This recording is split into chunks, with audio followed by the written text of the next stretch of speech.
नमस्कार, हल्ला बोल में आपका स्वागत है। आपके साथ मैं हूं अंजना ओम कश्यप। 2026 का आम बजट आज पेश हुआ और सांसदों की सभा आज हल्ला बोल में लगने वाली है। कुछ ही देर में सुधांशु त्रिवेदी भारतीय जनता पार्टी की तरफ से हमारे साथ इस बहस में शामिल होंगे। सुखदेव भगत कांग्रेस पार्टी के सांसद हमारे साथ जुड़ गए हैं और चिराग पासवान की पार्टी एलजेपीआर की तरफ से अरुण भारती हमारे साथ सांसद जुड़ गए हैं, लोकसभा सांसद हैं।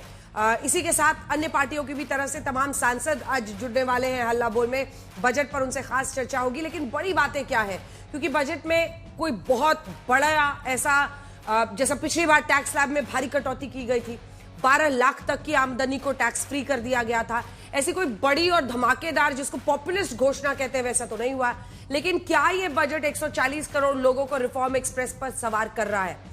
रिकॉर्ड तौर पर लगातार 9वां बजट पेश करते हुए महिला वित्त मंत्री के तौर पर निर्मला सीतारमण ने कई बड़ी घोषणाएं की।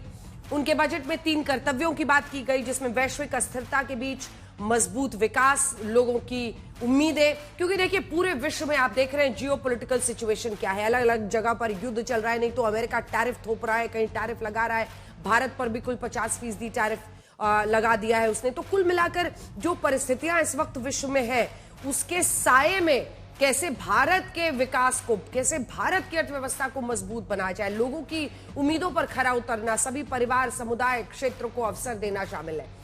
बजट में चुनावी घोषणा कही जा सकने वाली कोई बड़ी बात नहीं है। बजट पर प्रधानमंत्री नरेंद्र मोदी के शब्द है कि यह अपार अवसरों का राजमार्ग खोलता है, लेकिन विपक्ष को बजट में कुछ भी खास नजर नहीं आया। राहुल गांधी के मुताबिक बजट भारत के संकटों पर आंख मूंदता है। बाकी उन्होंने कहा है कि वो पार्लियामेंट में ही इस पर बोलेंगे। सवाल है कि क्या इस बजट से देश को कुछ मिला है? क्या इससे 2047 के सपनों का बजट कहा जा सकता है? यही आज हल्ला बोल का विषय। हमारे साथ सांसदों का पैनल जुड़ ही रहा है। पहले ये रिपोर्ट देखिए, फिर चर्चा की शुरू।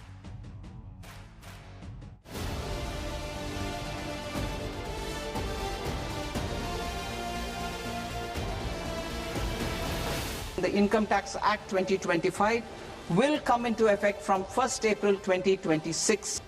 2026 के इस आम बजट को सत्ता पक्ष 2047 के विकसित भारत का ब्लूप्रिंट कह रहा है। बजट भाषण से पहले रिफॉर्म एक्सप्रेस की बात हुई थी। वित्त मंत्री निर्मला सीतारमण के बजट पर विपक्ष और शेयर बाजार की नकारात्मक प्रतिक्रिया के बावजूद प्रधानमंत्री नरेंद्र मोदी ने बजट से अपार अवसरों का राजमार्ग खुलने की उम्मीद जताई है। आज भारत जिस रिफॉर्म एक्सप्रेस पर सवार है, इस बजट से उसे नई ऊर्जा, नई गति मिलेगी। जो पाथ ब्रेकिंग रिफॉर्म्स किए गए हैं, वो एस्पिरेशन से भरे हुए भारत के साहसिक, टैलेंटेड युवाओं को उड़ने के लिए खुला आसमान देते हैं। बजट में कोई बड़ी लोक लुभावन घोषणा तो नहीं हुई, लेकिन मैन्युफैक्चरिंग को बढ़ावा देने 10,000 करोड़ के फंड से चैंपियन एमएसएमई बनाने, ओडिशा, केरल, आंध्र प्रदेश, तमिलनाडु में रेयर अर्थ कॉरिडोर बनाने, 7 नए हाई स्पीड रेल कॉरिडोर बनाने, भारत के डेटा सेंटर से क्लाउड सर्विस देने वाली विदेशी कंपनियों को 2047 तक टैक्स में छूट देने, मेडिकल टूरिज्म में संभावनाएं बढ़ाने, आयुर्वेद के 3 ऑल इंडिया इंस्टीट्यूट बनाने, साथ ही कैंसर और शुगर की दवाओं को सस्ता करने जैसे कई गंभीर प्रयास दिख रहे हैं। अब की बार का बजट निजी आयकर में कोई बदलाव नहीं कर रहा, लेकिन नए वित्त वर्ष से नया आयकर कानून लागू होने की घोषणा की गई है। साथ ही टैक्स पर बड़ी घोषणा विदेशी संपत्ति के खुलासे के संबंध में की गई है। I propose to introduce a one-time 6-month foreign asset disclosure scheme for these taxpayers to disclose income or assets below a certain size. For category A, the limit of undisclosed income or asset is proposed to be up to 1 crore rupees. They need to pay 30% of fair market value of asset or 30% of undisclosed income as tax. Raksha budget में तकरीबन 15% की बढ़ोतरी हुई है। अगले वित्त वर्ष में राजकोषीय घाटा जीडीपी का 4.3% तक सीमित रखने और केपेक्स यानी ढांचागत विकास का खर्च 9% बढ़ाकर रिकॉर्ड 12,20,000 करोड़ रखा गया है। लेकिन बजट की वो घोषणा जिसने शेयर बाजार को हिला दिया है वो है शेयर बाजार के वायदा कारोबार पर सिक्योरिटी ट्रांजैक्शन टैक्स यानी एसटीटी 0.02 से बढ़ाकर 0.05 करने का फैसला। इस बजट पर नेता प्रतिपक्ष राहुल गांधी ने पत्रकारों को प्रतिक्रिया नहीं दी। कल कहेंगे भैया, लेकिन सर अभी पार्लियामेंट को यूज करेंगे। कल कुछ कहेंगे आप? कल कहेंगे भैया, लेकिन सर अभी पार्लियामेंट को यूज करेंगे। कल कुछ कहेंगे आप? कल कहेंगे भैया। लेकिन राहुल गांधी ने एक्स पोस्ट में लिखा, बिना नौकरी के युवा, घटती मैन्युफैक्चरिंग, निवेशकों की बिकवाली, घरों की बचत घटना, किसानों की बदहाली, वैश्विक झटके, सभी कुछ नजरअंदाज किया गया। वो बजट जो सुधार नहीं करता, वो भारत के असली संकट पर आंख मूंदता है। बजट पर विपक्ष के अन्य नेताओं की भी कड़ी प्रतिक्रिया है। What they said about 3 corridor, that is absolutely a garbage of lies, blatant lies. It is already on process. They have not given a single paisa to Bengal. BJP से कोई उम्मीद मत करिए। कुछ लोगों को लाभ पहुंचाने के लिए बीजेपी काम करती है। बजट पहले से तय होता है किसको लाभ पहुंचाना है। आम लोगों की समझ के बाहर है। किसान, गरीब, गांव में रहने वाले लोगों के समझ के बाहर है। एक अंग्रेजी का लफ्ज है मम्बो जम्बो। ये मम्बो जम्बो बजट है जो ना वित्त मंत्री को समझ में आया, ना देश को समझ में आया, ना मार्केट्स को समझ में आया, ना अर्थशास्त्रियों को समझ में आया। बड़े बड़े हैवी अंग्रेजी के शब्द जिनके मायने कुछ नहीं, बहुत सारी कमेटियां, नतीजा कुछ नहीं, डिलीवरेबल्स पर 0। बजट से विपक्ष निराश है, लेकिन जैसा आमतौर पर होता है, बजट को चुनावी कहने का मौका किसी को नहीं मिला आज तक। ब्यूरो। चलिए चर्चा की शुरुआत करते हैं। हमारे साथ सभी सांसद जुड़ गए हैं। सुधांशु त्रिवेदी, राष्ट्रीय प्रवक्ता और सांसद भारतीय जनता पार्टी के हमारे साथ जुड़ गए। सुखदेव भगत जी, कांग्रेस पार्टी के सांसद हमारे साथ जुड़ गए। अरुण भारती जी, सांसद एलजेपीआर के। राजीव राय, सांसद समाजवादी पार्टी के। सौंदोष कुमार हमारे साथ सांसद सीपीआई के, कुछ देर में जुड़ेंगे। सुधांशु जी, इसको पॉपुलिस्ट बजट नहीं कहा जा रहा है, मुझे नहीं पता, मुझे तो लगता है कि अगर आप पॉलिटिकली देखें तो ये मतलब खराब डिविडेंड देता है कि पॉपुलिस्ट बजट नहीं है, और वो भी चुनावी साल में। लेकिन असल मुद्दों पर आते हैं। देखिए, इसको कह रहे हैं वो मम्बो जम्बो टाइप का बजट, कुछ सुरजेवाला जी कह रहे हैं। अखिलेश जी का कहना है कि आप लोगों ने अदृश्य लोगों के लिए ये बजट बनाया है, लोगों को समझ में नहीं आया है। वहीं अगर आप देखें तो तमाम जितनी भी पार्टियां हैं जो आपकी आलोचना कर रही हैं, ममता बनर्जी ने तो कहा कि गार्बेज इंजन है ये एक्सप्रेस की। तो क्या रिफॉर्म आपने ऐसा किया है जिसको लेकर आप लोग कह रहे हैं कि ये रिफॉर्म एक्सप्रेस था? क्या है? देखिए अंजना जी, जहां तक विपक्ष की बात है तो जैसे आपका ब्लैक एंड व्हाइट कार्यक्रम आता, उसमें एक अंजना 2 है जो आपका एआई मॉडल है। तो अगर एआई को प्रॉम्प्ट कर दिया जाए और विपक्ष की ये प्रतिक्रियाएं बना के रख ली जाएं आज, और मैं दावे से कहता हूं 1 साल बाद 1 फरवरी 2027 को खोलिएगा, हूबहू यही निकलेगा। कोई चेंज करने की जरूरत ही नहीं। पूरा आज का एआई का जमाना है, वही वर्ड्स होंगे, वही शब्द होंगे और वही वो होंगे। बल्कि आपके प्रोग्राम में ध्यान भी हो, सुबेरे के समय अखिलेश जी बोल रहे थे वही चीज पहले बोली बजट के, वही बाद में। मतलब कोई ध्यान व्यान दिमाग वाग लगाना ही नहीं है, अपना पहले से तय करके आना है, बोल देना। अब मैं बताना चाहता हूं जो इनको देखने का प्रयास करना चाहिए। हमने इतने बड़े बड़े एफटीएस किए हैं। अगर यूरोपियन यूनियन के साथ हुआ है, यूएई के साथ हुआ है, ऑस्ट्रेलिया के साथ हुआ है, ब्रिटेन के साथ हुआ है, तो हमने क्या किया? एमएसएमई सेक्टर में एक रूल था कि जब आप इंपोर्ट करेंगे और अगर आप 6 महीने में एक्सपोर्ट कर देते हैं तो ड्यूटी से पूरा एग्जम्पशन है, उसे 1 साल के लिए बढ़ा दिया, ताकि जब एफटीए खुले तो उन मार्केट्स का उपयोग और लाभ हमारे एमएसएमई सेक्टर को मिले। दूसरा उदाहरण बताना चाहता हूं, इंफ्रास्ट्रक्चर में जो हमने लगातार बढ़ाया है मोदी जी की सरकार ने आने के बाद, 12.5 लाख किया है। 1 रुपया इंफ्रास्ट्रक्चर में जो इन्वेस्ट होता है उसका जो रिपेलिंग इफेक्ट होता है वो 3 रुपए के बराबर होता है। जबकि अगर 1 रुपया आप किसी को खर्च करने को दे दें तो उसका जो इफेक्ट होता है वो 95 पैसे के बराबर होता है। अर्थात ये लॉन्ग टर्म में आएगा। अब आइए आने वाले समय की जो बड़ी चुनौतियां हैं, जैसे आपको याद हो 2 साल पहले एक ऐसी स्थिति आई थी कि ऑटोमोबाइल सेक्टर की इंडस्ट्री कुछ दिन के लिए ठप पड़ गई थी क्योंकि चीन ने हमको चिप देना बंद कर दिया था। तो अब क्या किया गया है? क्रिटिकल मिनरल के लिए कॉरिडोर बनाया गया है, सेमीकंडक्टर मिशन और इलेक्ट्रॉनिक मैन्युफैक्चरिंग के लिए 40,000 करोड़ रुपए का आवंटन किया गया है, क्योंकि आने वाले समय में यह एक बहुत बड़ी चुनौती होने वाली है। क्योंकि अब चिप का यूज सिर्फ मोबाइल कंप्यूटर से लेके आपकी कार से लेके ऑटोमोबाइल से लेके फ्रिज रेफ्रिजरेटर हर चीज में होने लगा है। तो उसमें भारत किस प्रकार से सेल्फ सफिशिएंट हो सके इस बारे में ध्यान करने का प्रयास किया गया है। और अगर आप इसके अलावा देखें तो बायो फार्मा में मतलब जो हेल्थ सेक्टर है, अब भविष्य में हेल्थ सेक्टर बहुत स्पेसिफिक होता जा रहा है, यानी यह व्यक्ति की स्पेसिफिक इलाज होगा, उसके लिए 10,000 करोड़ रुपए का आवंटन किया है। उसमें वेलनेस टूरिज्म, देश के अंदर के टूरिज्म को डेवलप करने के लिए, क्योंकि अगर इंफ्रास्ट्रक्चर के बाद सबसे ज्यादा अगर कोई एग्रीकल्चर इंफ्रास्ट्रक्चर के बाद जॉब देता है तो वो टूरिज्म का सेक्टर देता है।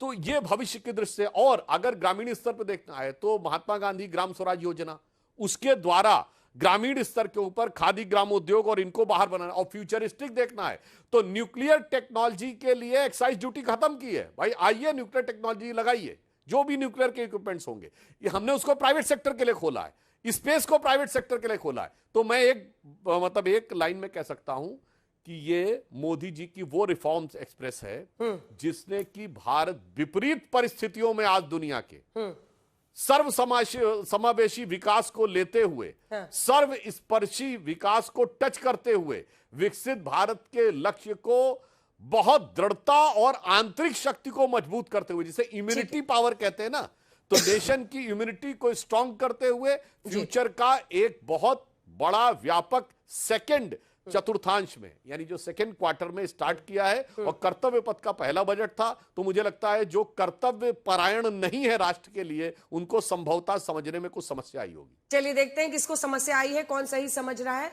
इस वक्त हमारे साथ पूर्व केंद्रीय मंत्री और नेता भारतीय जनता पार्टी की स्मृति ईरानी लाइव आज तक पर जुड़ रही है। स्मृति जी, स्वागत है आपका। ये प्रश्न हम पहले भी पूछ रहे थे, रिफॉर्म एक्सप्रेस क्यों, मतलब कौन सा वो बिग टिकट रिफॉर्म है जो आपकी सरकार ने इस बजट के जरिए किया है? क्योंकि सारे जो क्रिटिकल वर्ड्स इस वक्त हैं, रेयर अर्थ कॉरिडोर बनता हुआ, हाई स्पीड ट्रेन के लिए कॉरिडोर्स बनते हुए, वो सब दिखाई दे रहा है, लेकिन रिफॉर्म एक्सप्रेस ये कहने की वजह, पीछे वजह क्या है? देखिए, आप अगर महामहिम राष्ट्रपति जी के संबोधन का पहले उल्लेख मैं करूं और देखें तो उन्होंने कहा था कि इंक्लूसिव ग्रोथ का सबसे बड़ा प्रमाण इस सरकार ने दिया जब 25 करोड़ से बढ़ाकर 95 करोड़ नागरिकों को सोशल सिक्योरिटी ब्लैंकेट में इस सरकार ने समाविष्ट किया। लेकिन साथ ही फ्यूचरिस्टिक बजट जब प्रधानमंत्री जी कहते हैं, और जो अभी सुधांशु जी बोल रहे थे, फ्यूचरिस्टिक बजट के 3 प्रमाण आज की बजट की घोषणा में मैंने देखे। बायोफार्मा शक्ति की जब बात होती है तो अंजना जी, आज विश्व की सबसे ज्यादा US FDA approved plants USA के बाहर अगर कोई हैं तो वो भारतीय इंडस्ट्री की हैं। आज विश्व भर में 60% जो वैक्सीन सप्लाई होता है वो भारतीय कंपनीज के द्वारा होता है, और 20% जो जेनेरिक दवाइयां होती हैं विश्व भर में सप्लाई, वो भारतीय कंपनियां करती हैं। तो जब बायोफार्मा के दृष्टिकोण से वित्तीय निवेश की बात आज वित्त मंत्री करती हैं तो वो समझते हैं कि इस प्रकार से फार्मास्यूटिकल की दुनिया में और बायोफार्मा की दृष्टि से रिसर्च हो या स्टार्टअप्स हो, उस दृष्टिकोण से इस घोषणा का बहुत बड़ा महत्व है। दूसरा, आज सुधांशु जी के ही उद्बोधन से अगर मैं एक और पृष्ठ निकालूं तो उन्होंने बात की रेयर अर्थ मिनरल्स की और कॉरिडोर की। आज भारत के पास विश्व का तीसरा सबसे बड़ा रिजर्व है, लेकिन जब प्रोडक्शन की बात करते हैं तो ग्लोबल प्रोडक्शन में हमारा योगदान मात्र 1 से 1.5% तक ही सीमित है।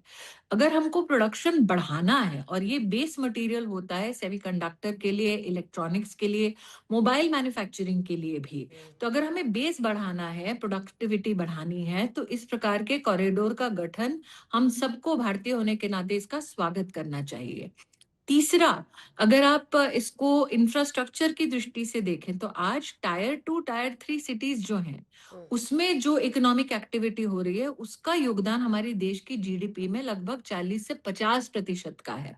तो जब गवर्नमेंट 12 लाख करोड़ का कैपेक्स घोषित करती है इंफ्रास्ट्रक्चर की दृष्टि से, अथवा जब सिटी ओरिएंटेड इकोनॉमिक रीजन की बात करती है सरकार और उसमें 5,000 करोड़ की घोषणा करती है स्पेसिफिक सिटीज के लिए, तो ये इंफ्रास्ट्रक्चर बढ़ती आबादी की जो दरकार है रोजमर्रा की जिंदगी की, चाहे वो ट्रांसपोर्टेशन से संबंधित हो, चाहे वो वेस्ट मैनेजमेंट की दृष्टि से संबंधित हो, या फिर लोकल रोड्स ड्रेनेज सिस्टम से संबंधित हो, तो ये फाउंडेशनल जो इंफ्रास्ट्रक्चर है उसके कैपेक्स की बात जब सरकार करती है तो ये सिर्फ एक वित्तीय संकेत नहीं है, ये रोजगार सृजन का भी संकेत है। तो अगर आप इकोनॉमिक सर्वे को देखिए अंजना जी, तो आज हमारा 61.5% डोमेस्टिक कंजम्पशन है जो हमारे जीडीपी को बरकरार रख रहा है, जबकि अंतरराष्ट्रीय स्तर पर आज ट्रेड के जो हालात हैं, विशेषतः यूएस के हस्तक्षेप के चलते, आप देख रहे हैं हर राष्ट्र को पृथ्वी पर किसी न किसी चुनौती का, ग्लोबल हेडविंड्स का सामना करना पड़ रहा है। ठीक है, ऐसे समय में एक बैलेंस्ड और प्रगतिशील बजट आज प्रस्तुत किया गया है। ठीक है। वैश्विक अस्थिरता के बीच आपकी नजर में ये संतुलित एक बहुत अच्छा बजट है, और कीवर्ड जैसा मैं पहले भी कह रही थी, रेयर अर्थ हो, सेमीकंडक्टर, ये तमाम चीजें हैं और उस पर फोकस भी है, कॉरिडोर्स भी बन रहे हैं। लेकिन अब जरा आते हैं बंगाल, क्योंकि बंगाल से आपकी जड़ें जुड़ी हुई हैं, इसीलिए मैं आपसे ये प्रश्न पूछ रही हूँ। आपने पता नहीं दीदी को सुना है कि नहीं सुना है, लेकिन ममता बनर्जी ने कहा है इट इज गार्बेज ऑफ लाइस, झूठ का कचरा उन्होंने कहा इस बजट को, और कहा बंगाल को कुछ नहीं दिया। देखिए, बंगाल में आज प्रधानमंत्री आवास योजना के अंतर्गत पैसा केंद्र की सरकार से जा रहा है, इस बात को बंगाल की सरकार झुठला नहीं सकती। बंगाल की सरकार को आज बंगाल में जो बच्चे हैं, नौजवान हैं, जो शिक्षा विभाग से कोई ना कोई समर्थन पा रहे हैं, छात्रवृत्ति पा रहे हैं, वो सरकार, भारत सरकार की ओर से छात्रवृत्ति भी दी जा रही है, पैसा भी दिया जा रहा है, इंफ्रास्ट्रक्चर हो अथवा यूनिफॉर्म हो या फिर मिड डे मील हो, उसका पैसा भी भारत सरकार के माध्यम से दिया जा रहा है। इस बात को बंगाल की सरकार और ममता जी इसको कहीं भी वो अन्यथा ना ले, लेकिन नकार नहीं सकती। नकारेंगी तो अकाउंट्स साफ है ट्रेजरी के, जिसमें साफ दिखाई देता है कि बंगाल को चाहे वो किसान सम्मान निधि हो, चाहे वो स्वास्थ्य की व्यवस्था हो, चाहे वो सड़क निर्माण हो, पैसा भारत सरकार से जाता है। तो अगर गार्बेज ऑफ लाइज है तो ये बता दें कि फिस्कल ट्रूथ क्या है बंगाल का। बंगाल का फिस्कल ट्रूथ ये है कि भारत सरकार ग्रामीण अंचल में अगर सड़क की व्यवस्था या पंचायत के माध्यम से ग्रामीण अंचल को और सुदृढ़ करने का पैसा भेजती है, तो वो पैसा इम्प्लीमेंट क्यों नहीं होता ढंग से, ये भी एक चुनौती का विषय है। जी, लेकिन स्मृति जी, जैसे चर्चा ये हो रही है ना कि देखिए भाई, आपने ये रेयर अर्थ का जो पूरा कॉरिडोर है वो ओडिशा, तमिलनाडु, केरला, वहां का आपने सोचा है, आपने नॉर्थ ईस्ट के लिए ये भी सोचा। मैं पूरा कर ले रही हूँ सवाल। नॉर्थ ईस्ट में बुद्धा सर्किट भी बना, वहीं पे मौजूद है, लेकिन बुद्धा सर्किट आप है वहीं पर तो बनेगा। हाँ, बुद्धा सर्किट नॉर्थ ईस्ट में आप बना रहे हैं। इनलैंड वाटरवेज की जब चर्चा होती है तो उसमें क्या बंगाल के किसी भी शहर का उल्लेख नहीं है? कोस्टल कार्गो प्रमोशन स्कीम की जब बात होती है अथवा पोर्ट्स के सुदृढ़ीकरण की बात होती है, क्या उसमें उल्लेख नहीं होता? होता है। क्या बजटरी एलोकेशन नहीं होता? होता है। तो अच्छा, ये कह देना कि एक राज्य को वंचित रखा गया है, ये मिथ्या है। अच्छा, अब आ जाते हैं अगले सवाल पे, जिसमें बाकी लोग, मतलब अखिलेश यादव ये कह रहे हैं कि ये तो अदृश्य लोगों के लिए बनाया हुआ बजट है, और राहुल गांधी कह रहे हैं कि रिफॉर्म एक्सप्रेस का डब्बा खाली है। टायर 2, टायर 3 सिटीज में अदृश्य लोग रहते हैं क्या? अगर हम कहते हैं कि एक नेटवर्क रेल का बनाया जाएगा, कॉरिडोर बनाया जाएगा, उसमें क्या अदृश्य यात्री चढ़ेंगे? अगर ये कहा जाता है कि आप कैपेक्स में 12 लाख करोड़ रुपया खर्चा करेंगे इंफ्रास्ट्रक्चर की, वो नौकरियां क्या अदृश्य नागरिक करेगा? अगर कहा जाता है इलेक्ट्रॉनिक्स मैन्युफैक्चरिंग के लिए 40,000 करोड़ का आवंटन होगा, तो एक्सपोर्ट का वो नया इतिहास रचने वाला भारत का अदृश्य नागरिक है क्या? टेक्सटाइल में, टेक्निकल टेक्सटाइल के साथ साथ हस्तशिल्प को भी जो समन्वय से एक उत्तम स्थान दिया गया है, क्या वो अदृश्य हस्तशिल्पी है? वो हस्तशिल्पी उतना ही बंगाल का है जितना वो उत्तर प्रदेश का है। चलिए, अब चलते चलते आखिरी चीज, मतलब देखिए मिडिल क्लास और स्मृति जी, पॉपुलिस्ट बजट ना होना और फॉर द पीपल कहना कि ये दोनों शब्द एक ही नहीं है? Populist is for the people, right? तो पीपल, लोगों के लिए बजट है, 2047 के विकसित भारत के लिए बजट है, लेकिन पॉपुलिस्ट नहीं है। अगर आप राजनीतिक पैमाने से देखें तो आपको नहीं लगता है कि शायद ये बहुत अच्छा नहीं है चुनावी साल में? देखिए, प्रोग्रेसिव होने की जरूरत है, पर्पसफुल होने की जरूरत है, प्रैग्मेटिक होने की जरूरत है। पॉपुलिज्म पॉलिटिक्स को भाएगा, प्रोग्रेसिवनेस पीपल को भाएगा। पक्का? बिल्कुल। चलिए, बहुत बहुत धन्यवाद आपका स्मृति जी, आज तक पर हमारे साथ जुड़ने के लिए। पूर्व केंद्रीय मंत्री जुड़ी हुई थी। ये सवाल लेते हुए मैं आपके पास तुरंत आ रही हूँ एकदम, भगत जी, ये पॉपुलिस्ट और पीपल एक ही चीज तो हुआ ना सुधांशु जी? ये एक ही चीज तो है? देखिए, दोनों में अंतर है। one is for the interest of the people and one is for the popularity among the people. यानी एक होता है लोकप्रियता का आकांक्षी बजट और एक होता है सार्थकता का आकांक्षी बजट। इसको मैं उदाहरण देता हूं। जैसे इस समय विश्व में टैरिफ का प्रॉब्लम है और दुनिया में लड़ाई भी चल रही है। कुछ कुछ समझिए, जैसे कोरोना था, कोरोना काल में मिठाई खाने से बेहतर था च्यवनप्राश खाइए, ताकि शरीर की इम्यूनिटी भी बढ़े, आंतरिक शक्ति बढ़े और बाहरी जो आपके इन्फेक्शन आ सकता है उससे रक्षा हो सके। तो इस समय जो बजट दिया है, वर्ल्ड में जो इकोनॉमिक टर्बुलेंस है, यानी जिस प्रकार के एक गंभीर झंझावात में है विश्व की अर्थव्यवस्था, उसमें भारत की अर्थव्यवस्था को सुरक्षित, सशक्त रहते हुए समृद्धि के पथ पर कैसे बढ़ाया जा सकता है, यह है पीपुल के इंटरेस्ट में, यानी जनता के हित में। और यह है कि जनता को, जैसे आप इसको दूसरी दृष्टि से समझ लीजिए, कोई भी बच्चा है उसे अच्छा लगेगा कि उसको टॉफी दे दी जाए, मीठा मांगे, मगर उसके इंटरेस्ट में कि दूध दिया जाए। हो सकता है कि टॉफी देने वाले को ज्यादा अच्छा लगे। ठीक है, टॉफी देने वाले को ज्यादा अच्छा लगे, किसके तात्कालिक रूप से अच्छा लगे, हाँ, पर दीर्घ काल में दूध देने वाला व्यक्ति अच्छा माना जाएगा। ठीक है, अब लेफ्ट से राइट सब जुड़ गए हैं।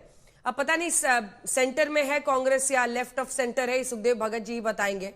लेकिन जब जब बात होती है इकोनॉमी की, इस समय तो अल्ट्रा लेफ्ट है। सुखदेव जी देखिए कहां से शुरू कर रहे हैं, चलिए आप ही इसका जवाब दीजिएगा। लेकिन अब एक खाली डब्बा क्यों दिख रहा है? क्योंकि अब अगर पॉपुलिस्ट हो और बहुत अपने फायदे के लिए सिर्फ पैसा लुटाया जाए, उससे तो सरकार बची है चुनावी साल में। नहीं, खाली डब्बे, अंजना जी खाली डब्बे की बात नहीं, मैं बजट लेके हूं। और बजट में पहला पॉइंट जो है युवा के बारे है, और युवा के बारे इन्होंने कहा है। लेकिन एक बात में स्पष्ट बता दें, अभी सुधांशु जी की मैं बात सुन रहा था, स्मृति ईरानी जी के मैं बात सुन रहा था, युवा के बारे ये बताएं, अब जो युवा के लिए, बेरोजगार युवाओं के लिए क्या इनका प्रावधान है, कितनी नौकरियां हैं और कब तक वो नौकरियां देंगे, ये सब ये बहुत स्पष्ट होना चाहिए। किस सेक्टर में नौकरी है, इसके बारे ये मौन हो जाते हैं। तो क्या अगर हिस्टोरिक बजट ये बोल रहे युवाओं के लिए, तो क्या युवाओं के लिए हिस्टोरिक है या बोर्डरूम के लिए हिस्टोरिक है? दूसरी बात जो इन्होंने विशेषकर अभी जो बात कर रहे थे कि भाई दूध देने वाले को ये लोग याद करेंगे, सुधांशु जी, तो विकसित भारत, हम एक एंटीसिपेशन विकसित भारत की ये बात कर रहे हैं। तो विकसित भारत के लिए, उसके लिए बताएं कि टाइमलाइन बताएंगे, क्या टाइमलाइन क्या है, टारगेट क्या है, अकाउंटेबिलिटी का लक्ष्य है इनका। तो ये नारा हो सकता है 2047 का लक्ष्य तो देते हैं सुखदेव जी। तो उसका टाइमलाइन होगा ना, इस साल क्या, देखिए ये हर साल होना चाहिए ना कि 2024, 2026, 27 में हमारा लक्ष्य क्या होगा, कैसे हम अचीव करेंगे। इसलिए हमने कहा इनका नारा हो सकता है लेकिन नक्शा नहीं है। ये एक्शन की बात करें, लेकिन ये विजन की बात करें, लेकिन एक्शन नहीं है। इसलिए हमने कहा इनका जीपीएस के बिना ये विकसित भारत की बात कर रहे हैं। दूसरी बात एक बात और मैं कहूंगा, मिडिल क्लास के बिना कोई चीजें आती नहीं है। ये राहत की बात जरूर कर रहे हैं, राहत की बात इन्होंने कहा है, इन्होंने विशेषकर मिडिल क्लास के लिए राहत हम दिए हैं। महंगाई क्या है, 6.7% पे है, राहत कितना दे रहे हैं, 1.2%। ये तो ऑप्टिकल इल्यूजन है, इसलिए हमने कहा कि बातें यहां पर ऐसी हो गई है। एक गाना है ना, दिल के अरमा आंसुएं बह गए, जनता की बातें हमारे भाषणों में दब गए, ये हालत इन्होंने कहा है। और पूर्णतः मैं कहता हूं, पूर्णतः ये बजट जो है ऑप्टिकल इल्यूजन क्रिएट कर रहे हैं। बड़ा अच्छा इंटरेस्टिंग शब्द दिया है सुखदेव जी ने, वो कंफ्यूज यहां पर है। ठीक है, ऑप्टिकल इल्यूजन क्रिएट कर रहे हैं। इस पर मैं सुधांशु जी से जवाब लूंगी, लेकिन उससे पहले अरुण भारती जी, संतोष जी, आपसे एक रिक्वेस्ट है सर, अगर मुमकिन हो, मुझे लग रहा है आप कार में कहीं ट्रैवल कर रहे हैं सांसद जी, अगर पॉसिबल हो तो थोड़ा अपनी गाड़ी रोक लीजिएगा, आप लगातार ऑन स्क्रीन है, और थोड़ा सा आप कैमरे से दूर हो जाइए, क्योंकि आपका जी थोड़ा सा ऐसा, हाँ बस इतना पे ठीक है सर, थोड़ा सा रुक जाइए, मैं आ रही हूँ जल्दी से। अरुण भारती जी, उसके बाद राजीव जी और उसके बाद संतोष जी के पास जाएंगे। अरुण भारती जी, रोजगार का जो मुद्दा वो उठा रहे हैं, आपको नहीं लगता है कि उस पर एक, मतलब अगर वाकई वो कंसर्न है जो जनता में है, सरकार में अगर है, तो उसका एक अलग तरीके से वर्णन होना चाहिए था? आप इससे सहमत है, नहीं है मिस्टर भारती? अंजना जी, विपक्ष जो है हर बार नौकरियों को सिर्फ सरकारी भर्तियों से ही क्यों जोड़ता है? उसको रोजगार के इकोसिस्टम बनाने के बारे में क्यों नहीं इसके बात करता है? इस बजट में इसी की बात की गई है, जहां पर 15,000 स्कूलों में और 500 कॉलेजों में AVCG सेंटर बनाने की बात की गई है, जहां पर MSME को ग्रोथ फंड दिया जा रहा है, तो ये रोजगार का इकोसिस्टम बनाने की बात हो रही है। हर बार इनको जो सरकारी भर्ती का आंकड़ा चाहिए, ये संभव नहीं है, लेकिन इसके लिए अगर बेहतर उपाय हो सकता है रोजगार का इकोसिस्टम बनाने के बारे में, तो उसकी बात होनी चाहिए। अभी तो ये लोग अभी और भी बहुत कुछ सवाल करेंगे।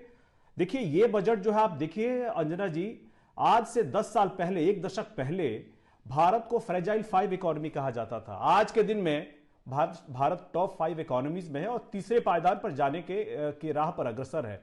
तो विपक्ष, चूंकि इन्होंने बजट को पढ़ा नहीं है, इनको दिक्कत हो रही है, इनको बोलने के लिए कुछ नहीं मिल रहा है, लोक लुभावन बजट नहीं है, लेकिन अगर ये कंज्यूमर सेंट्रिक बजट नहीं है तो ये मैन्युफैक्चरिंग सेंट्रिक बजट है, जहां पे हम उत्पादन की बात कर रहे हैं, हम इकोसिस्टम बनाने की बात कर रहे हैं, उत्पादन की बात कर रहे हैं राजीव राय जी। और अगर ये देखिए, बहुत सारे पॉइंट्स हैं जिसमें वो मैन्युफैक्चरिंग पर जोर दे रहे हैं इस बार। चैंपियन MSME के लिए, मीडियम एंड स्मॉल स्केल जो इंडस्ट्रीज हैं, उनके लिए 10,000 करोड़ का अलग से फंड हुआ है। मैन्युफैक्चरिंग पर जोर है। उड़ीसा, केरल, आंध्र प्रदेश, तमिलनाडु का ये रेयर अर्थ कॉरिडोर पूरा बन रहा है, ये हाई स्पीड जो कॉरिडोर बन रहा है, ये जो बुद्धा सर्किट बन रहा है, ये जो अलग अलग बातें हो रही है, वो कह रहे हैं कि सिर्फ सरकारी नौकरी ही गिनिएगा, तो ऐसे में तो कोई सरकार नहीं दे पाती है। आप भी रह चुके हैं यूपी में। अंजना जी, मैं तब से सुन रहा था, सुधांशु जी भी, बाकी दोनों प्रवक्ता स्मृति ईरानी जी और भारती जी और आपने भी, ये कहा गया, ये घोषणा हुआ है, ये घोषणा हुआ है, ये घोषणा हुआ है। घोषणाएं बड़ी अच्छी होती है अंजना जी। जहां आप बिहार से आती है ना, वहाँ बिहार में 10 साल पहले एम्स की घोषणा हुई थी। कई दिनों से सोशल मीडिया पर चल रहा है। 10 साल पहले जिस एम्स की घोषणा हुई थी, एक गेट बन के खड़ा है, जिसका कह दिया गया था तमिलनाडु में मेडिकल कॉलेज बन के खड़ा है। वहाँ पिछले बार वो वायरल वीडियो हुआ था, जमीन के अलावा कुछ नहीं है। तो ये इनके घोषणा की सच्चाई है। घोषणा के उदाहरण मैं पॉइंट बाय पॉइंट दूंगा। इनके तरह जुमलों में, शब्दों के जाल में, ये तो अपने 50% जो टैरिफ लग जाता है उसकी भी बहादुरी के साथ बोलते हैं कि हमारे को 50% टैरिफ लग गया, और बताना भूल जाते हैं कि उसी ट्रंप के लिए पूजा किया था और प्रचार किया था। मैं इनका इंफ्रास्ट्रक्चर की बात, इनकी घोषणाओं की बात कर रहा हूँ। पिछले बार 1 लाख करोड़ पे अर्बन चैलेंज के लिए घोषणा हुआ था। पता है, जनवरी 26 तक सिर्फ अभी पॉलिसी बन रही है। तो ये उनको उदाहरण है। इन्होंने प्रधानमंत्री इंफ्रास्ट्रक्चर की आप बात कर रही हैं, प्रधानमंत्री सड़क योजना एक होता है गाँव में जोड़ने का, जो पिछली बार आया है उसमें ये लिख दिया गया है कि जिस गांव में कहीं कोई खड़ंजा भी ना हो, जिस रास्ते पे कोई कभी कुछ बना ना हो, खाली उसी पर हम दे सकते हैं। मैं अपने यहाँ का, मैं सुखदेव भगत जी का, अरुण भारती जी का भी बोल रहा हूँ, त्रिवेदी जी तो राज्यसभा से हैं, पता कर लें कि उस जो नया इन्होंने गाइडलाइन बना दिया। घोषणा जब किया था तो ऐसे ही बहस हुई थी पार्लियामेंट में भी, चैनलों पर, लेकिन जो गाइडलाइन बना दी है, कितने सड़कें इनके यहाँ से पास हुई, मैं दावे के साथ कह सकता हूँ कि 5 भी सड़कें पास नहीं हुई। महंगाई की बात बार बार लोग कहते हैं महंगाई तो बढ़ी नहीं, महंगाई तो बढ़ी नहीं हुई। कल भी मैं बोला था और आज भी विनम्रता से अनुरोध करूंगा कि कभी गाँव में चले जाओ, उस किसान से पूछो जिसको आपने कहा था आप सत्ता में आए थे कि दुगुनी आय करेंगे, जिसकी बेटी की शादी है, सोने की कीमत हो, चाहे हॉल बुक करना हो, चाहे खाने का सामान हो, उसके आंखों से खून निकल रहा है, क्योंकि इन लोगों का दर्द का एहसास नहीं। बोलने दीजिए, बहुत इन लोगों ने बोला। आप MSME की बात कर रहे हैं, MSME में सुधांशु जी आप पता कर लीजिएगा, कल भी मैं बोल रहा था, शोर में दब गया। 1 साल में एक MSME के व्यापारी को, उद्योग चलाने वालों को 170 कंप्लायंसेस फाइल करना पड़ता है। और GST जो आज से 9 साल पहले आपने गाजे बाजे के साथ घोषणा किया था, तब भी उसका अपर लिमिट 20 लाख था। 9 साल में कहां से कहां चला गया, वो 20 लाख तक ही रह गया। चलिए ठीक है, मैं लौट रही हूँ आपके पास। आप सबको जवाब भी लेंगे। संतोष कुमार जी को भी कहीं जाना है, उनको हमने गाड़ी बीच में रुकवा दिया है। सांसद जी, आपसे भी जरा समझना चाहेंगे, अगर प्रधानमंत्री इसको 247 का सपनों का बजट कह रहे हैं, अगर पॉपुलिज्म से और पैसा, मतलब जिसको कहते हैं कि अगर अर्थव्यवस्था की मजबूती चाहिए, आपको कहीं ना कहीं सिर्फ दोनों हाथ खोलने से बचना चाहिए, अर्थव्यवस्था के लिए वो बेटर रहता है। आपको नहीं लगता है कि उन पैरामीटर्स पर ये अच्छा बजट है? असल में मैं एक ज्यादा में हूँ, लेकिन मैं आज तक को मैं बहुत मानता हूँ, इसलिए मैं सोचा आपके साथ थोड़ी देर रहेंगे।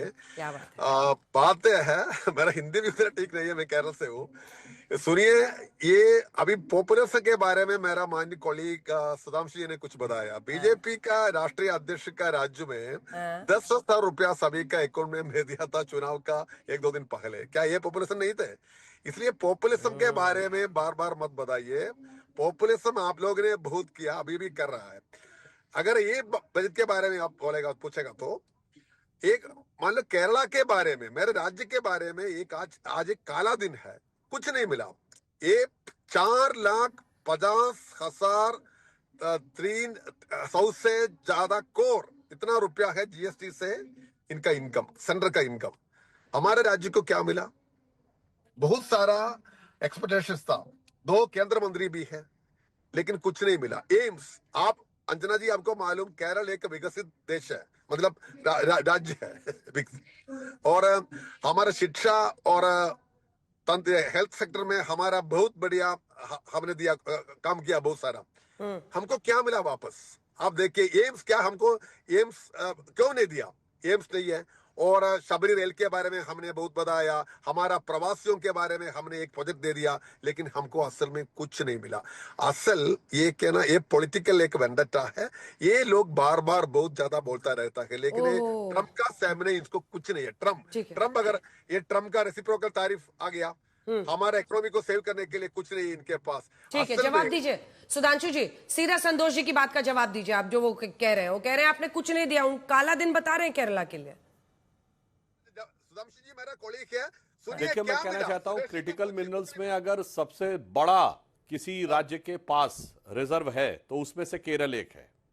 उड़ीसा और केरल 2 राज्य हैं।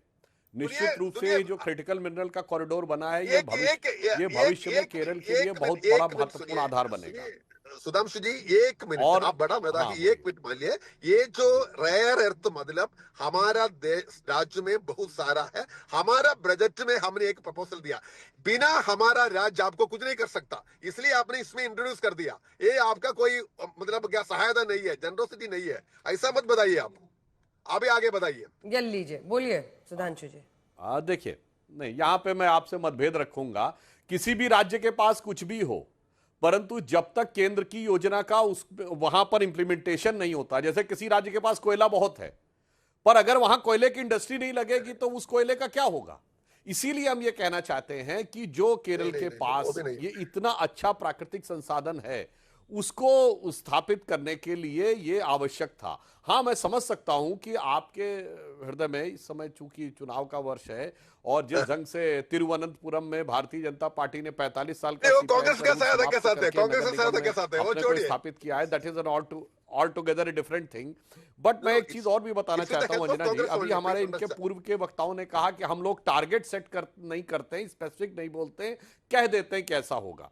तो सुखदेव भगत जी से लेके राजीव राय जी तक को मैं बता देना चाहता हूं, हमारी मोदी सरकार ने तय किया था कि भारत क्लीन एनर्जी में जो इंस्टॉल्ड कैपेसिटी है वो 40% 2030 तक होगी।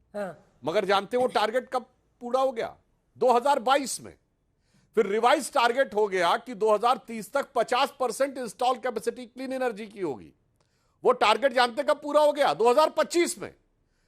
हमारी सरकार ने समय से पहले वो टारगेट अचीव करके दिखाए हैं। तो ये मैं बात हवा में नहीं कह रहा हूं कि कोल एनर्जी के साथ क्लीन एनर्जी में भी, और जो 250 गीगावाट का प्रोडक्शन केवल सोलर एनर्जी के द्वारा करके 2025 में वो टारगेट पूरा कर लिया, जो कि 2030 के लिए टारगेट रखा गया था।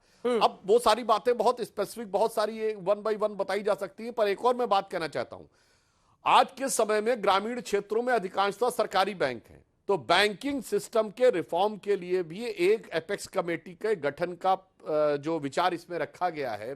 तो भारत के आर्थिक व्यवस्था के जितने भी अलग अलग आयाम हैं, उन सारे के द्वारा किस प्रकार से आगे लाया जा सकता है, मुझे लगता है इस बजट में उसकी बहुत व्यवस्था की गई। और राज्य स्पेसिफिक की बात है तो अंजना जी, मैं अंत में एक और बात भी कह दूं, जल्दी जो बात इन्होंने कही बिहार के लिए, तो 2024 के चुनाव, ये 2024 के चुनाव के बाद जो बजट आया हमारा, पर आप दे रहे हैं ना ये 10,000 दिल्ली में ये हल्ला मचा रहे थे। अरे चुनाव के पहले तो देते ही है ना सुधांशु जी, आप लोग हर जगह, हर राज्य में यही हाल है। कहीं लाड़की बहन, कहीं मेरी बहन, कहीं यही तरीका हो गया अब चुनाव जीतने का। अंजना जी सुनिए, अगर केवल पैसे देने से जीत जाता तो अलग था, महिलाओं के उत्थान के लिए हमारी एक सोची समझी नीति है। नीतीश कुमार जी की सरकार आने के तुरंत बाद जो लड़कियों को साइकिल देने की व्यवस्था की गई, स्कूल रिप्रेजेंटेशन बढ़ाया गया और लॉ एंड ऑर्डर के द्वारा जो अच्छा होने से सर्वाधिक लाभ मिलता है तो महिलाओं को, मध्य प्रदेश की हमारी सरकार ने शिवराज सिंह चौहान जी के जमाने में जब लाडली लक्ष्मी योजना लाए थे, मामू नाम उनका तभी पड़ा था। चाहे उत्तर प्रदेश में सरकार हो, जब से लॉ एंड ऑर्डर ठीक हुआ, एक बहुत बड़ा कारण महिलाओं के सपोर्ट का यह भी होता है कि हमारी सरकारों में लॉ एंड ऑर्डर ठीक रहता है, अपराधी नियंत्रित रहते हैं और ये एक बहुत बड़ा कारण बनता है। और मोदी जी के नेतृत्व में फिर चाहे वो उज्ज्वला योजना से सुखदेव जी जल्दी से बोल ले, फिर मैं बाकियों के पास आ रही हूं। सुखदेव जी, शौचालय से लेके इन स्कीम्स के खिलाफ आप कैसे बोलिएगा? आप भी मुफ्त की दुकान खोलते हैं कर्नाटक में, कांग्रेस पार्टी कौन सी अछूती? और जैसे इनका 10,000 वाला जोर पकड़ने लगा तो तेजस्वी यादव ने ऐलान कर दिया कि हम 14 जनवरी को देंगे इतना रुपया, एक ही साथ दे देंगे महिलाओं को। तो सबका तो एक ही हाल है। अंजना जी अभी हमारे मित्र, हमारे बड़ी उनकी इज्जत करता हूं। अंजना जी, सुधांशु जी अभी बोल रहे थे कि टारगेट पहले अचीव कर लेते हैं। हमारे अन्नदाता, भारत एक कृषि प्रधान देश है, 2022 में आय दुगने करने की बातें हुई तो उसके बारे में सुधांशु जी बोल देते तो हमें अच्छा लगता है। एक बात मैं जरूर कहना चाहूंगा जी, मुझे समय भी थोड़ा चाहिए। आप ये लगातार जरूरी ये बोलते हैं कि भाई हमारा ये फिस्कल डिसिप्लिन जरूरी है, जो इन्होंने विकसित भारत के बारे कहे, तो मजबूत अर्थव्यवस्था के बारे बात करें, जिस फिस्कल ये डिसिप्लिन की इन्होंने बातें की, तो क्या डिसिप्लिन केवल गरीबों के लिए है और डिस्काउंट अमीरों के लिए? ये इनकी अर्थव्यवस्था है। इसलिए हमने कहा, और जो लगातार ये अभी इन्होंने जिन बातों को यहां पे कहा है, मैं थोड़ा इसलिए विस्तार से और जाना चाहता हूं, जिस इन्होंने टाइमलाइन की इन्होंने बातें कही है, जब तक माइलस्टोन और फंडिंग और डेडलाइन उस पर ना होगा तब तक आप कैसे विकसित भारत कर सकते हैं? इसलिए हमने कहा इनका विकसित भारत का जो मानचित्र है, विदाउट जीपीएस ये ट्रेवल कर रहे हैं। मैंने शुरू में इस बातों को कहा। इसलिए और एक बात सुधांशु जी को मैं स्पष्ट कर दूं, इन्होंने केरल की बात की, क्या झारखंड के बारे इतने हमारे मिनरल्स हमने देते हैं, झारखंड को क्यों ये उनके साथ नाइंसाफी होती है? झारखंड में हम मैं लौट रही हूं आपके पास और हमें पलायन, मैं लौट रही हूं सर आपके पास। तो आज साल 2026 का बजट और अपना रिकॉर्ड बजट निर्मला सीतारमण ने पेश कर दिया है 2026 के लिए बतौर एक महिला वित्त मंत्री। इसी बजट में क्या बड़ा है, क्या फायदा है लोगों के लिए और अर्थव्यवस्था के लिए कितनी सोच रखी गई है, बातचीत करने के लिए हमारे साथ जुड़ रहे हैं केंद्रीय वाणिज्य मंत्री पीयूष गोयल जी। पीयूष जी, बहुत स्वागत है आपका आज तक पर। मेरा पहला प्रश्न ही आपसे ये होगा पीयूष जी कि रिफॉर्म एक्सप्रेस, आप लोग, कल भी मैंने आपका इंटरव्यू किया था और आपने कहा कि ये रिफॉर्म एक्सप्रेस, हम रिफॉर्म बजट ला रहे हैं। ऐसा कौन सा बिग टिकट रिफॉर्म है? क्योंकि ऐसा लगता है कि अर्थव्यवस्था को एक मोमेंटम के साथ ग्रोथ आगे ले जाने की दिशा में ही बजट दिखाई देता है। अगर रिफॉर्म में आपको पूछूं तो 1, 2, 3 कौन से बड़े रिफॉर्म है? ये जो बजट है, मैं इसको फ्यूचर रेडी भारत का बजट बोलता हूं। ये भारत को विकसित भारत 2047 बनाने के लिए गति देने वाला बजट है।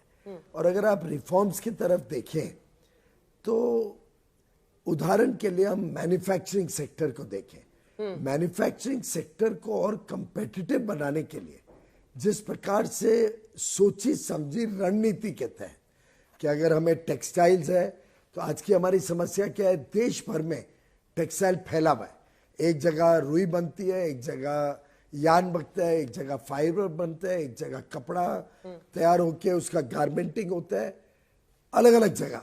उसके बदले बड़े टेक्सटाइल पार्क्स, पहले पीएम मित्र पार्क बनाए थे, वो बड़ा सफल प्रयोग रहा, तो और टेक्सटाइल पार्क बनाए और उसमें मैनमेड फाइबर, क्योंकि 2/3 अंतरराष्ट्रीय व्यापार मैनमेड फाइबर का, तो उस पर फोकस किया गया। एमएसएमई सेक्टर है, एमएसएमई सेक्टर के लिए 10,000 करोड़ रुपए सुनिश्चित किए गए हैं कि चैंपियंस बनाए, उनको बड़ा होने दे। और एमएसएमई जब एक्सपोर्ट करता है तो उसका एक्सपोर्ट टर्नओवर पकड़ा नहीं जाते उसके एमएसएमई स्टेटस में, तो उनको भी बड़ा बनने के लिए हम प्रोत्साहन देना चाहते हैं।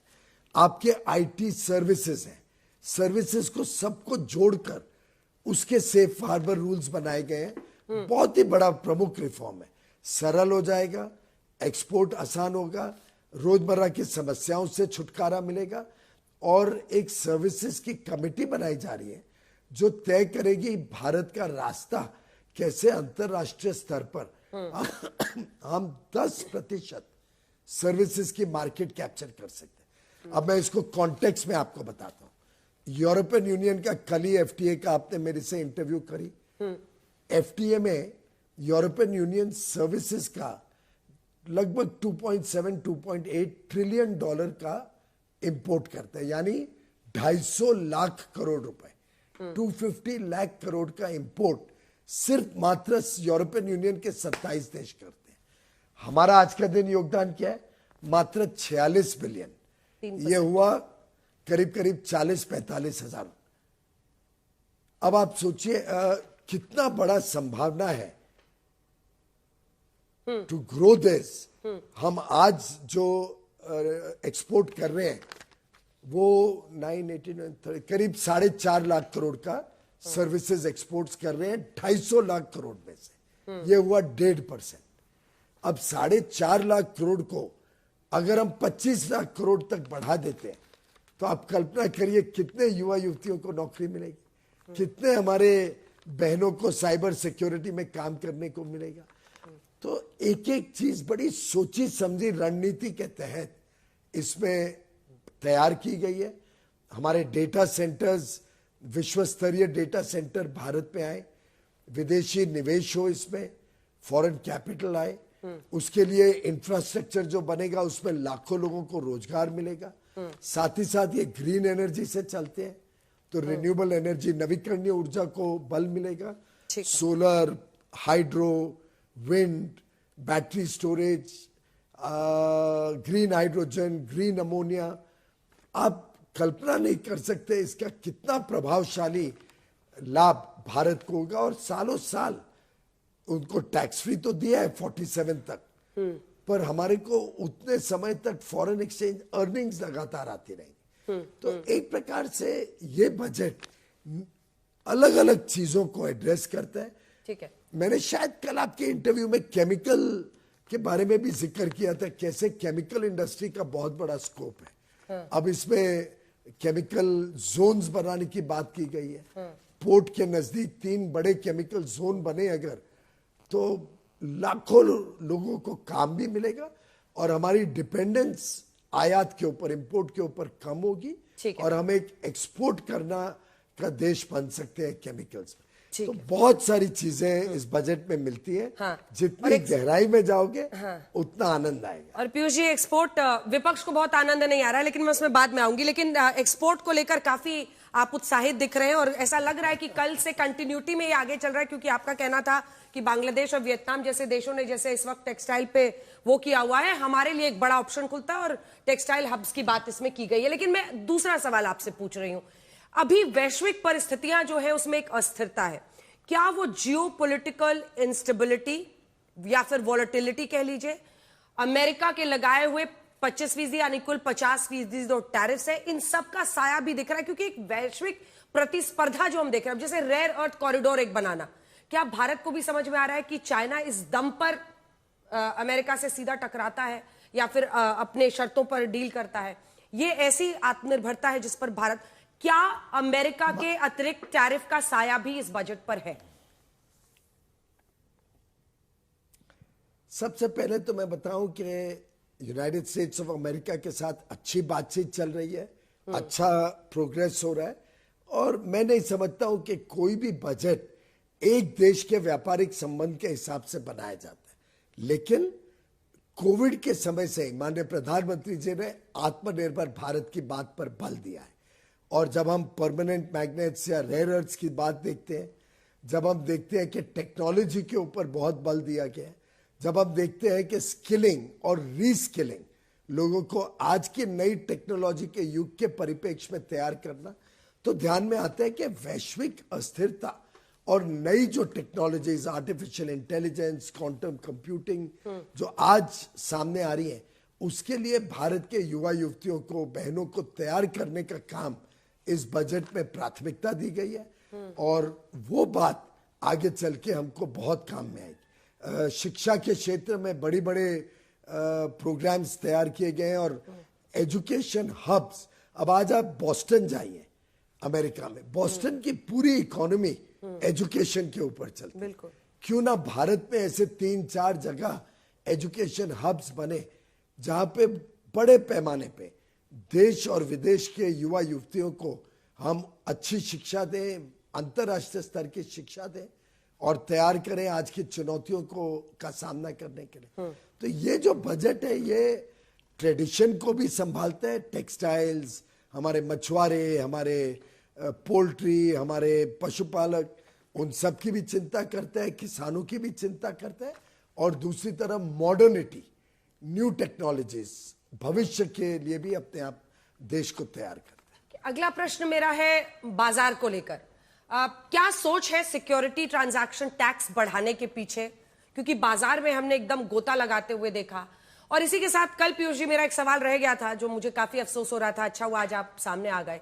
सोने और चांदी की कीमतों में जो जबरदस्त बढ़त और उसके बाद जिन परिस्थितियों में वो थोड़ा सा गोता लगाता हुआ दिख रहा है, इस ट्रेंड को आप किस तरह से देख रहे हैं और आने वाले वक्त में इसके लिए क्या कदम उठाएंगे या किस तरफ ये जाता हुआ आपको दिख रहा है? 2 हिस्से हैं मेरे प्रश्न के, बाजार और सोना चांदी।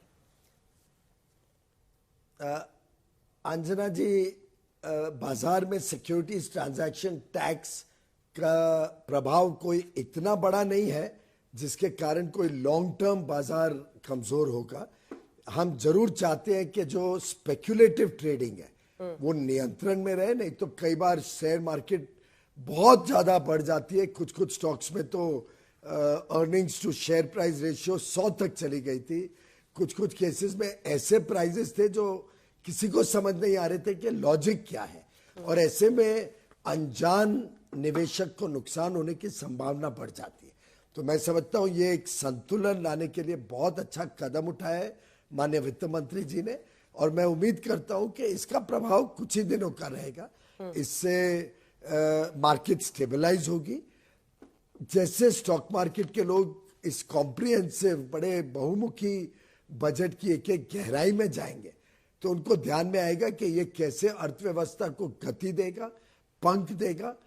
आज देश के गरीब, देश की महिलाएं, देश के युवा युवती, देश के मध्यम वर्ग, सबके लिए अपार अवसर खोलेगा और देश को आगे लेके जाने का काम करेगा। मैं मानता हूं ये अर्थव्यवस्था के लिए बहुत बढ़िया बजट है और स्टॉक मार्केट भी इसको जल्दी समझेगी, पहचानेगी और इसका आपको स्टॉक मार्केट में प्रभाव दिखेगा। जहां तक आपने सोने चांदी की बात की, इसका जरूर प्रभाव अंतरराष्ट्रीय स्थिति के हिसाब से लोगों ने सेफ्टी सोना चांदी या प्रेशियस मेटल्स में देखी होगी। जैसे जैसे चीजें स्टेबलाइज हो रही हैं, मुझे लगता है ये दाम भी करेक्ट हो जाएंगे या राइट साइज हो जाएंगे। अच्छा, आप ये ट्रेंड जो बढ़ रहा है, बताया जा रहा है कई सारे सेमीकंडक्टर से लेकर कई चीजों में, मतलब नीड बेस्ड सिल्वर का डिमांड बढ़ने से उसकी कीमतें बढ़ने की बात है, आपको लगता है कि ये ट्रेंड कायम रह सकता है? मैं कोई इसमें विशेषज्ञ नहीं हूं और इसमें स्पेकुलेट करना मेरा काम भी नहीं है। प्राइसेस बढ़ेंगी या कम होंगी, पर मेरा मानना है कि प्रेशियस मेटल्स का अट्रैक्शन जो अंतरराष्ट्रीय अस्थिरता के कारण था वो अवश्य कम होगा समय बीते, जैसे जैसे समय बीतेगा। रही बात सेमीकंडक्टर्स और बाकी जो जगह पे प्रेशियस मेटल्स की इस्तेमाल होती है वो काफी छोटी मात्रा में होती है। मैं नहीं मानता हूं कि उसके कारण कोई शॉर्टेज हो जाएगी और डिमांड इतनी बढ़ जाएगी। ठीक है, अब सर आते हैं कुछ पॉलिटिकल रिएक्शंस पर। ममता बनर्जी वो ये कह रही हैं कि it is a garbage of lies, Bengal को कुछ नहीं दिया। अखिलेश यादव कह रहे हैं कि ये अदृश्य लोगों के लिए बनाया हुआ बजट है, और राहुल गांधी का ये रिएक्शन है कि रिफॉर्म एक्सप्रेस के डब्बे खाली हैं। आपका जवाब? अंजना जी, ये सब एडजेक्टिव्स हैं। ये तो हम वर्षों वर्षों से सुनते आ रहे हैं कि विपक्ष, क्योंकि उनके पास कोई ठोस क्रिटिसाइज करने को नहीं है, आलोचना करने के लिए नहीं है, तो एक जनरल कमेंट कर दो। अब आप मुझे बताइए, जब मैन्युफैक्चरिंग को इतना बल मिलेगा, चाहे टेक्सटाइल हो, चाहे लेदर हो, चाहे केमिकल्स हो, चाहे डेटा सेंटर्स हो, तब क्या भारत के लोगों को फायदा नहीं होगा? क्या विपक्ष के नेता चाहते हैं कि भारत के लोगों को रोजगार के नए अवसर, निवेश के नए अवसर, उद्योग के नए अवसर नहीं मिले? क्या वो चाहते हैं कि सर्विसेज सेक्टर ना ग्रो हो, 10% तक ना जाए? क्या वो चाहते हैं कंटेनर चाइना से ही आते रहे, भारत में ना बने, जिसके लिए 10,000 करोड़ रुपए दिए गए? क्या वो चाहते हैं कि एमएसएमई छोटे ही रहे? हम जब 10,000 करोड़ रुपए एमएसएमई को चैंपियन एमएसएमई बनाने के लिए देते हैं तो ऑपोजिशन को वो बात पसंद नहीं आती है? क्या उनकी कोई दुश्मनी है हमारे एमएसएमई से? तो मैं समझता हूं कि उनको आलोचना करनी है, स्वाभाविक है, विपक्ष में, लेकिन आलोचना के लिए कोई ठोस विषय ना मिलने के कारण ये जनरल एडजेक्टिव्स यूज करके राहुल गांधी जी, ममता जी जो कह रही है, ये जनता के साथ कोई it will not cut ice with the people, इससे कोई जनता प्रभावित नहीं होगी। जनता इसमें अवसर और मौके देख रही है, जनता इसमें एक फ्यूचर रेडी भारत देख रही है, जनता इसमें एक अमृत काल में भारत कैसे विकसित बनेगा, आने वाले 2-2.5 वर्षों में कैसे हम विश्व की तीसरी बड़ी अर्थव्यवस्था बनेंगे, कैसे हम 2 दशकों तक विश्व की सबसे तेज गति से बढ़ने वाली अर्थव्यवस्था बनते रहेंगे। जनता को ये दिख रहा है, ये मौके दिख रहे हैं, ये अवसर दिख रहे हैं और अपनी तरक्की दिख रही है। ठीक है, एक आखिरी सवाल पीयूष जी आपसे, छोटा सा सवाल, और वो ये है कि मतलब आपकी पार्टी कहती है हम लाभार्थियों को पैसा दे रहे हैं, इस देश में अभी भी हम मुफ्त अनाज दे रहे हैं, बिहार में चुनाव के पहले हम 10,000 रुपया महिलाओं को देने की बात हमने देखी। क्या सरकार के अंदर ये सोच है कि इन सारे ऐलानों के बीच फिस्कल डिसिप्लिन यानी वित्तीय अनुशासन बहुत जरूरी था और उस वजह से कोई भी बड़ा पॉपुलिस्ट कदम उठाने से सरकार बची है? आपने देखा होगा कि हमने फिस्कल डिसिप्लिन को आज नहीं 12 वर्षों तक हमेशा, कोविड का समय छोड़ दें, उस समय हमें थोड़ा फिस्कल लूज करना पड़ा था हमारे फिस्क को, लेकिन उसके अलावा हमने लगातार देश की अर्थव्यवस्था को मजबूत बनाने में विश्वास रखा है। आप बिहार का आपने जिक्र किया, वो जो 10,000 रुपए दिए गए वो बहनों को सशक्त बनाने के लिए था। It was to empower our sisters. हम चाहते हैं कि वो अपने पांव पे खड़े हो, अपने सेल्फ हेल्प ग्रुप पे अपने कुछ ना कुछ काम करने के माध्यम से अपनी आमदनी बने, वो लखपति दीदी बने। तो हमने जब भी कोई चीज लोगों को दी है तो उसको पीछे हेतु एम्पावरमेंट कर रहा है, परमानेंट डिपेंडेंसी क्रिएट करने का नहीं रहा है। पीयूष गोयल जी, आप आज तक पर आए, आपने हर सवाल का बजट पर जवाब दिया, बहुत धन्यवाद आपका। देखते रहिए आज